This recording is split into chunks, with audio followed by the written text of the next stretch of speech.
is that Valor ban. Then over to the Zeratul ban as well, something a bit more common. And then from there, I suspect we'll see Jaina as the first pick.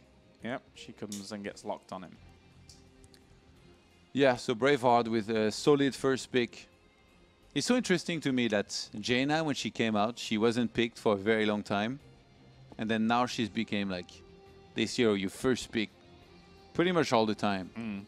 Yeah. Remember but the days when the Blizzard was bugged?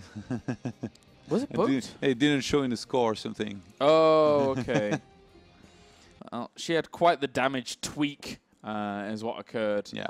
And she was able to rise through the ranks. Okay, MVP Black, this makes a lot of sense here. We had Zagara and Johanna picked pretty quickly behind this, behind the Jaina pick. And I mean, unlike, you know, the previous draft where there was a lot of what the hell's happening moments, yeah, this is definitely a lot more standard than, yeah, just picking two very, very good heroes. So now Braveheart, they're going to have an opportunity to try and get some good heroes themselves before the second banning phase begins. There's still a lot of good heroes out there available. Uther, Kael'thas, all these guys. And yeah, I want to see who they're going to go for, man. Yeah, we had a slight crash there on the stream, so technically we can go to me and then conclude what the draft's going on. So we're skipping a little bit forwards in this because of the stream delay that we have from the clean feed. And we see in terms of the second and thirds, it was indeed the Uther and the Abathur. And then obviously we got quickly and swiftly into the bans. Yeah, so they're actually setting up for an Illidan here with Uther and Abathur Yeah. almost every single time. Yeah. Yet MVP Black, they banned Tyrael instead. What's going on? Yeah, it's a little bit strange that you Do you would think- ban the Tyrael off that.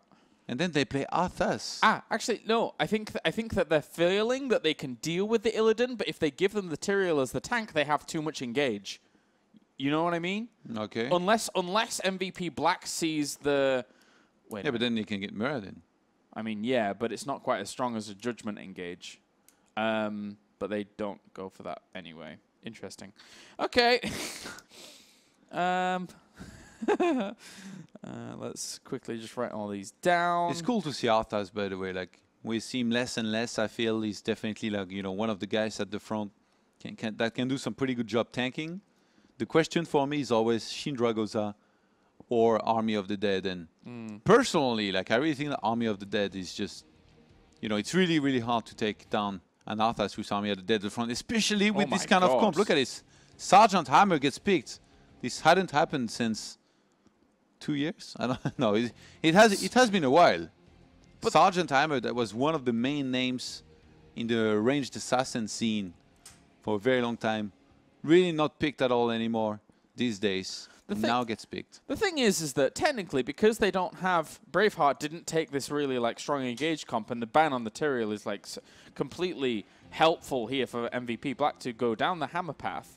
Yeah. It's like, well, okay, you don't have a properly strong engage, so we can take Hammer. But the thing is that Sylvana still poses a huge threat here to Hammer, because if that Wailing Arrow actually hits her, then she is dead in the water as Hammer. She is basically dead. Very, very difficult for Hammer to ever get away from that kind of situation. Yeah.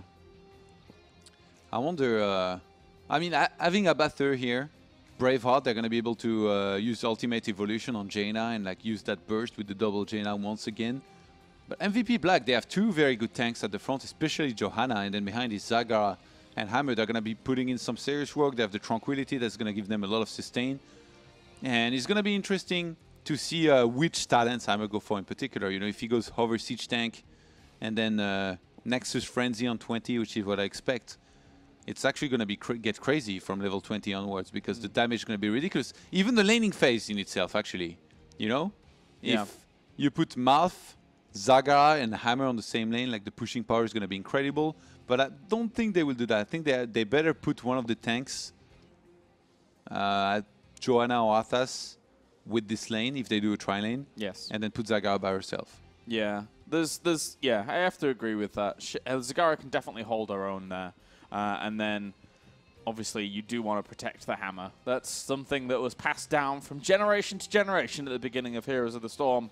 Once Hammer come along, and then protect the Hammer used to be quite the popular notion. That's Braveheart, right?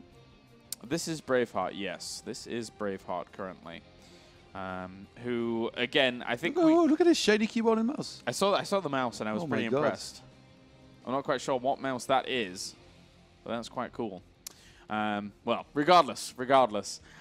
We know a bit more about MVP Black compared to Braveheart, and MVP Black here, I did like the Tyrael ban as the second ban, just in case they were to go down that Illidan path, because then they would have really taken the wind out of their sails. But looked like Braveheart didn't give a damn, man. They did not care. They were just like, well, we're happy to go elsewhere. Chinese teams, they really seem to be doing their own things, you know. They seem to be picking what they think is best, which is either, you know, Vala, they pick it or they ban it early because they think it's the best hero. Which, I mean, there's a lot of people that love Vala out there, but I'm just not sure he's one of the very best assassins right now that you need to either first pick it or ban it, you know? Yeah. It's an interesting one, but regardless now, we are going to get into this game. Game number 1 here of the Intel Extreme Masters Series number 2, brought to you by Intel Iris Pro Graphics. As we have spawning to the left-hand side, it will be MVP Black with Merryday playing on Malfurion. Zake will be playing Sergeant Hammer. Kyocha will be playing Zagara. Sign will be playing Arthas, and Lockdown will be playing Joanna. And then to the right-hand side, we have Braveheart as... Wait, I can't even tell which team's supposed to be on which side now because the colors are mixing me up so much. Yeah, it's going to get fixed in a sec. Last time it happened. Yeah. It looks like they're actually playing to the left, and MVP is playing to the right. So, anyway, we did a great job of butchering that intro, but it's fine as we get into game number 1 here on Cursed Hollow. Yeah, the laning is interesting. Ooh. Abathur is solo top, but he's not going to be rejoined by Uther and Jaina, which actually they might try to go for a gank at top. Okay, so Shando's Clarity has actually been taken by Malfurion as well, which is going to give them a little bit of extra sustain here in the lanes in terms of how much mana is going to go back. Yeah, I mean... Oh, and it makes a lot of sense when you're with a Hammer and a Zagara. Yeah, I told you, like, they might do that. I thought they might actually bring a tank instead. And look at this Abathur. He's just right behind this. He's got to be a little bit careful, actually. This is a bit crazy. This is not what I expect. This is a truly all-in lane of... If they get locked down, then great. But like, if they don't get locked down here by Braveheart, then they're gonna lose so much. This seems so old meta though. To see like a hammer like this. Oh man, if MVP Black advance and they have to play against the tier alpha stat of Virtus Pro, they're never gonna pick hammer again. No, never. It's gonna be difficult. Well, for now, obviously we're seeing Johanna hold her own. And Siege build, by the way, by Abathur. He's going Locust here on level 1. Locust upgrade. Clearly, Muradin went way too far down towards the bottom and sacrificed himself against towers, I think. We didn't quite catch the very, very end of that. But yeah, Locust build on Abathur. Not what I was expecting. And Abathur dies towards bottom. Arthas, how did he kill him? He must have gone for one in the bush. And oh my god. I'm guessing get a Howling Blast and killed. Oh my god. What's happening, Braveheart? Look at this. I don't know, man. They're struggling, man. Yeah. 1 level behind. 1 level behind already. Level 4 against level 5. Abathur has to go forward. Look at the minimap on bottom. He keeps going forward to soak against Arthas, but he's going to get hit by Howling Blast and die if he continues. Yeah, and he's dancing on the lane. I can see it on the minimap. Yeah.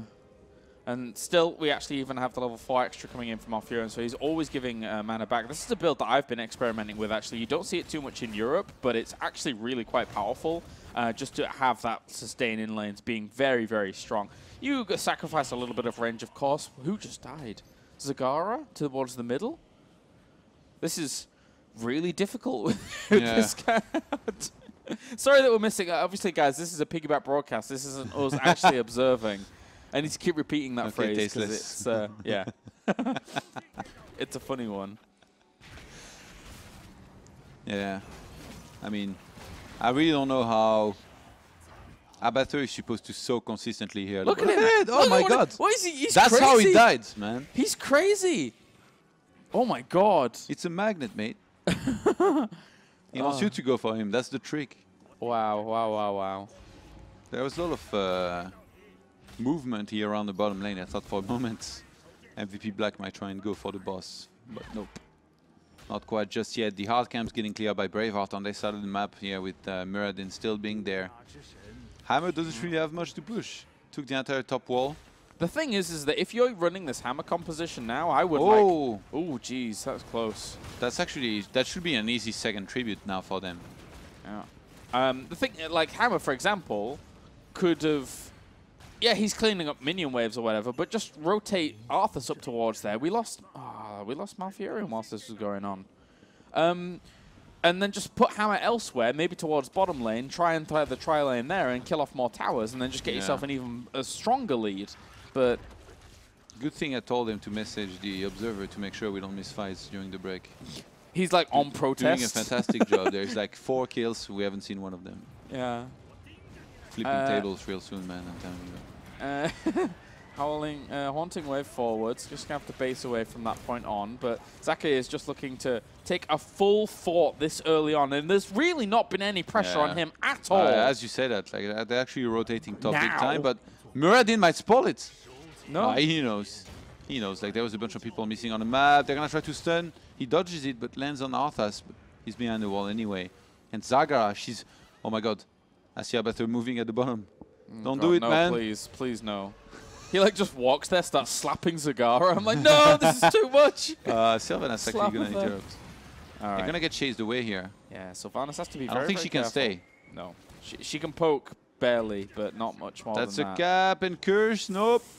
Ice lads. Arthas is staying top actually, which is a mistake I think, because they are this close to 10 already. But I guess if he soaks 10 now, like they can win the fight with one guy, less guy.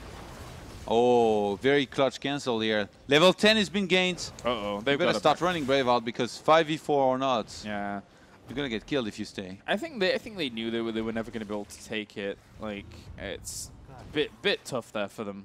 Really, really tough. And oh my god, Abathur up towards the top again. He was out in lane, and Arthas.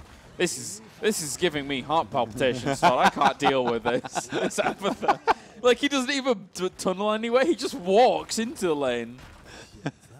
He's an adventurer. Abathur, she's wild. He goes forward and soaks manually. Doesn't even symbiote anybody. He's just a soaking man. Oh my god. Look at them. They're on the bottom keep already. MVP Black is on the bottom keep. Yeah, I mean, swear. they're level 11 against 9. We're having a bit of what is going on? What is going on? They broke the wall and went through. We don't even get to see the base has happen. been breached, Skylaris. Oh my god. Okay, so Tranquility, Napalm. This is silly. This is ridiculous. I really like that Arthas went for Army of the Dead here. There's going to be so much tanking at the front from both Johanna and Arthas, and Zagara and Hammer. They're going to be doing the job here from behind. Well, MVP at the moment showing their class here against Braveheart as Fort falls. They've already taken a keep down to the bottom. So that lane is being pushed in. Abathur's going to have to babysit that for a while. They can just stay together and keep on pushing with Hammer here. Keep him alive, cover him. And okay, there's a big rotation happening. Everybody's clumped up. Actually, a Wailing Arrow here will go a long way to help them win the fight. Here we go. Coming in from every single angle. How well are you going to be able to do? The Elemental gets dropped in the very middle of that, but they're able to isolate out with the Maw. Will be able to catch one in there. Almost kill him off. They've gotten rid of the Ultimate Evolution, and they've been able to sustain, been able to heal up. They didn't lose Sergeant Hammer and all of that, and they're going to chase them away. That was their best opportunity to get kills, and they didn't get any. Yeah, they hit a really big Wailing Arrow, but I don't know, like, they messed up the fight a little bit. The Maw bought them some time here for and Hammer just MVP goes Black. back to work. What is going on? How is this allowed? He actually went for Giant Killer here on 13. I really think this is going to be a Hover Siege tank on 16. Otherwise, I'm going to be disappointed. But I think regardless of that, MVP Black, they're doing fantastic here right now. Another keep falling below half hit points here. And Braveheart, they don't know what to do. No, they can't get in there. Unless Abathur tunnels and comes and attack in, like... I like how he has Piercing Bolt level 7. Lockdown is trying to stand in front of Sake to soak it up, but it goes through anyway, so they both get stunned. But obviously, Johanna showing her presence right in front of Hammer means that they can't really close onto her and get the follow-up damage. So Relentless here is going to be great, by the way, on the Arthas. Yeah. And I mean, at this point, level almost 14 against close to 12. it's time to invest into some camps, I guess, for MVP Black for now. 2 keeps down before 10 minutes is even Before hit. 9 minutes. Before 9 minutes is even hit. Can somebody ring the Guinness Book of Records, because a record was definitely just broken here. I like how we were slightly behind schedule and MVP Black's like, well, guys, all right. Let us help you with that. Buckle down and just get on with it. Ridiculous. Okay, so the disengage water elemental. It's a very interesting build on Malf. I don't think I've seen that before. Talents, you know, on 1 and 4. I've been using it recently. It's quite good. But obviously, you know, okay, Kailaris, Mr. Ahead of the meta. Hey man, it is useful. 20 seconds invigorates. Sorry, yeah. 20 seconds. Oh, look at there he is. By the way, nice. it's funny. 2 guys on Team Braveheart, they have like very French nicknames. Lucien and Trésor. Trésor. Yeah. Lucien is like a French name. Trésor means treasure. It's also a first name. Maybe they are part French, man. Maybe. Korean Frenchies? How often does that happen? No, it's a Chinese team. Oh, they're the Chinese team? Oh, okay. Chinese Frenchies? Maybe. Surely that doesn't happen that much either. Well, regardless, they're doing really well. And now it's going to be double boss if they really want it, or they could just push down towards bottom with this boss. What are they doing? They went next to the boss and then TP. I guess they want to, they want to defend the boss that's pushing them across the map. Actually, I think MVP Black might just try and end with the catapults that they're pushing. Look at this avatar top. Looks He like thinks it. his soaking is going to be relevant, Kailaris. Yeah, try him. What a fool. Got to do something. MVP Black here at the moment, really putting on a masterclass. I really want to know if he's going to be over Siege Tank, even though I'm pretty sure. I don't think you have to go Stone Skin here. On 16 as Sergeant Hammer. Kill these buildings off and just push on MVP Black. Pretty healthy boss is coming in. Abathur's come back as well to try and help He on must- this out. Oh, but the ultimate evolution almost gets killed before it even does anything. Oh. Actually gets devoured and is already dead here. So the boss is already working towards the core. They're looking to try and get themselves a Muradin. They don't catch it. That was a great condemn, though, here by Lockdown at the front to get all 4 of them, managing to pick up the Sylvanas kill just before she gets back under the fountain. GG, 11-minute game. MVP Black. As I said, they're trying to put us back on schedule, man. That is... They might just succeed. I mean, another game like this. Yeah, that was domination.